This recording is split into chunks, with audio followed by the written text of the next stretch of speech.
Hi, I'm Pamela. This was the kind of weekend I'd been dreaming about for months. My soon-to-be in-laws had invited everyone to their sprawling countryside estate for a relaxed family gathering. The scent of fresh air, the creak of aged wooden floors, and the towering oak tree in the yard whispered decades of family stories. It was idyllic, a perfect setting for the next chapter of my life. I stood in the main hall, sunlight streaming through dusty windows, as my friend Lisa admired my engagement ring. Her eyes widened with delight. "Oh, Pamela, it's stunning. Jack has such good taste," she gushed. I laughed, warmth filling my chest. He does. I can't wait to start this new chapter with him. Jenna, a college friend, joined us, a glass of champagne in hand. "So have you picked out the dress yet?" Before I could answer, Lisa practically squealed, "She has." "Jenna, it's breathtaking. You'll die when you see it." Their excitement was infectious. Between laughter and wedding talk, I excused myself to grab refreshments from the kitchen. As I neared the door, the hum of voices stopped me in my tracks. Clara and Beth, my soon-to-be mother-in-law and sister-in-law. My first instinct was to step in and say hello, but the sharp edge in their tone made me hesitate. "She's absolutely not fit for this family," Beth hissed. Clara sighed deeply. "I don't understand what Jack sees in her either, but what can we do? The wedding's practically here." "Emma would have been perfect," Beth muttered. "She's beautiful, wealthy, and from the right circles." I froze, my breath catching in my throat. "Emma? Who was Emma?" Clara's voice dropped to a conspiratorial whisper. "You're still planning on spilling red wine on her dress, aren't you?" Beth chuckled darkly. "That's a classic, but no. I've got something better in mind. What if we tampered with the wedding cake? Imagine the chaos if everyone got sick." The calculated malice in her tone sent a chill down my spine. Clara mused, or perhaps I could chat with Mrs. Patterson during the ceremony. A little nudge about Pamela's past, and she'll create a scene for sure. Their laughter filled the kitchen, cold and cruel. My heart pounded, a lump forming in my throat. How could they? Why? Retreating silently, I returned to Lisa and Jenna, my face pale. They immediately noticed. "Pamela, what's wrong?" Lisa asked, her voice full of concern. I hesitated before telling them everything. Their reactions mirrored my own. Jenna's eyes flashed with fury. "Those witches. Who does that?" Lisa grabbed my hand, her grip firm. "We're not letting them get away with this, Pamela." A sense of determination settled within me. They think I'm an easy target, but they're in for a surprise. Our conversation stretched into the night, plans forming amidst the shock. I wasn't alone. Whatever Clara and Beth had planned, I had my friends by my side, ready to fight back. When I returned to my childhood home the next day, the memory of their laughter still haunted me, biting at my peace. I needed more support, and there was no one better than Sasha and Mia to confide in. As the evening sun bathed my living room in gold, I poured my heart out. "You're telling us Clara and Beth are sabotaging your wedding?" Maya asked, her expression a mixture of disbelief and outrage. Sasha slammed her coffee mug onto the table. "Those snakes. Who do they think they are?" "I don't know," I admitted, my voice trembling. "What do I do? It's my wedding, and the thought of someone deliberately trying to ruin it." My voice trembled under the weight of betrayal. Mia took my hand, her eyes fierce with determination. "We're going to make sure they don't get their way. You're not facing this alone, Pamela. We've got your back. Always." We spent hours in Mia's apartment, strategizing. Sasha, ever the planner, had a notebook open, jotting down ideas.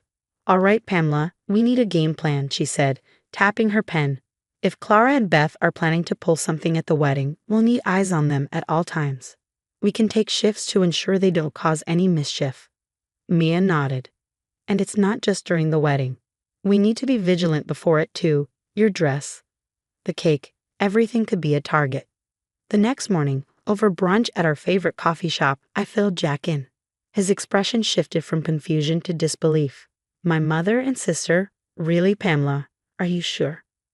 "Believe me, I wish I weren't," I said, my voice quiet.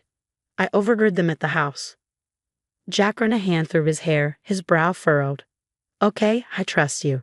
I'll keep an eye on them, but you're certain they're planning something for the wedding?" "I'm certain. Mia and Sasha are helping too." He sighed, his shoulders heavy with the weight of it all.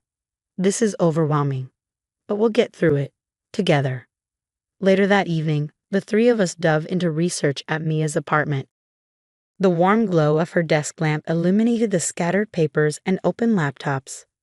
We combed through articles on wedding sabotage and scrutinized Clara and Beth's social media profiles. Sasha's eyes lit up with an idea. What if we gather evidence, like a recording of them plotting? It could come in handy if we need to confront them. It's risky, Mia agreed, but worth it. We just need to catch one of their schemes on tape. Armed with a discreet voice recorder, I visited Clara and Beth's house under the guise of a routine stop.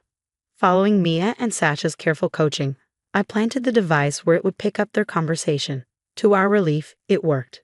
The recording captured every detail of their schemes, including a new plan to switch the seating arrangements at the reception to cause chaos. Hearing their voices solidified my resolve. With this evidence, I felt a renewed sense of strength. To allies, Sasha said, raising an imaginary toast, and to ensuring your big day goes off without a hitch.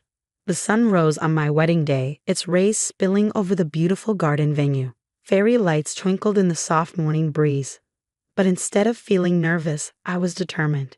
In the bridal suite, Sasha and Mia stood beside me in their elegant bridesmaid dresses. As I adjusted my veil in the mirror, Mia smirked, holding a glass of red wine. "Don't even joke with that," I said, giggling nervously. "Relax," Mia replied with a wink. "This isn't for you. It's for Beth." Moments later, Beth approached with a suspiciously sweet smile, a glass of red wine clutched a little too tightly in her hand. "Congrats, Pamela," she said, her voice dripping with insincerity. As she passed by, her arm swayed deliberately toward my pristine white dress.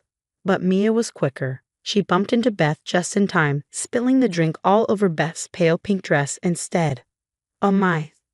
So clumsy of me," Mia said, her tone a perfect mix of mock apology and mischief. Beth's face turned a deep shade of crimson, matching the wine now soaking her dress. "Mia, watch where you're going." Mia smiled slyly. "Oops." I stifled a laugh as Sasha whispered, "Round one to us." But the battle wasn't over. Clara, elegantly dressed, moved among the guests, her voice soft but insidious. I noticed some guests casting furtive glances my way, their expressions uncertain. My Aunt Lisa approached, her brow furrowed. "Pamela, is it true what Clara's been saying about you?" I took a deep breath, ready to respond, but Sasha stepped in. "Don't believe a word, Aunt Lisa. Clara's been stirring the pot all day, and it's all nonsense." Relief washed over my aunt's face. I thought so. She seemed far too eager to share her gossip. Sasha made quick work of briefing a few other key family members, shutting down Clara's rumors before they could take root. The focus shifted back to the joyous occasion.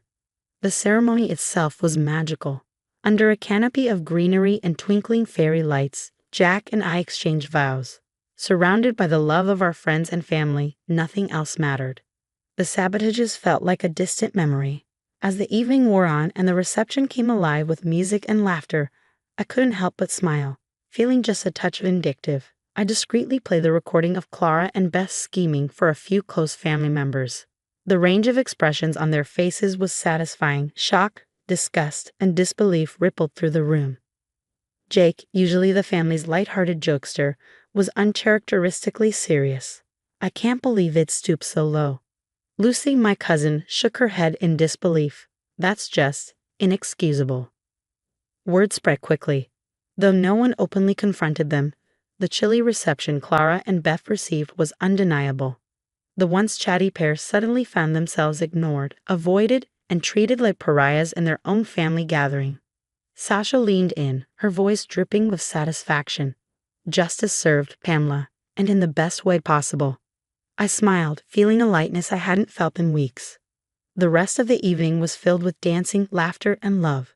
As Jack twirled me around on the dance floor, the worries and plots of Clara and Beth felt like a distant storm, leaving behind a breathtaking rainbow in its wake. The rhythmic sound of waves crashing against the shore mirrored the steady beat of my heart.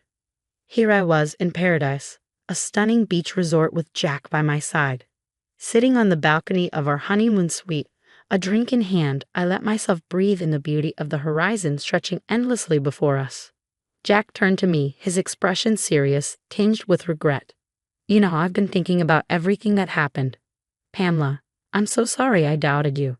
I looked into his eyes, seeing the sincerity of his words. It's okay, Jack. I get it. It's hard to believe your own family would do something like that. He took a deep breath, his voice heavy with emotion. I'm just grateful you had the courage to stand up to them. Honestly, I can't imagine how our wedding would have turned out if it hadn't been for you and Sasha and Mia. A soft smile tugged at my lips. We do make a pretty good team, don't we? He chuckled, his tone lighter. That's an understatement.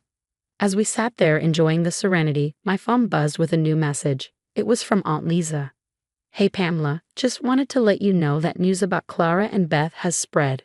Most of the family is furious. Good on you for handling everything so gracefully. Enjoy your honeymoon. Soon after, more messages poured in from friends and family, some expressing shock, others admiration for how I had handled the ordeal. It seems Clara and Beth are finally getting a taste of their own medicine. I mused, scrolling through the messages. Jack nodded. They brought it on themselves. Actions have consequences. The rest of the day was blissful. We explored the resort, indulged in spa treatments, and savored exquisite cuisines. But the best part of it all was simply being with Jack, knowing we had weathered a storm together and emerged stronger. That evening, as we strolled hand in hand along the beach, the cool sand under our feet, I found myself reflecting on everything. The sting of betrayal, the anxiety of the unknown, the relief of having allies, and the sweetness of triumph. Each moment was like a bead on a necklace, threading together the story of our wedding. Jack squeezed my hand, pulling me out of my thoughts. What's on your mind? I smiled up at him. Just how lucky I am, not just for escaping Clara and Beth's schemes, but for having friends like Sasha and Mia, and for having you. He leaned in, brushing a kiss against my forehead.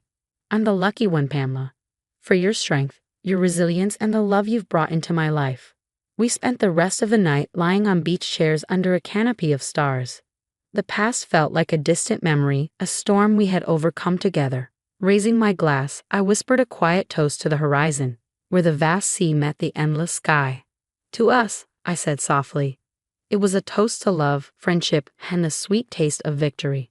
What do you think? Do people like Clara and Beth deserve second chances, or are some actions unforgivable? Share your thoughts in the comments below.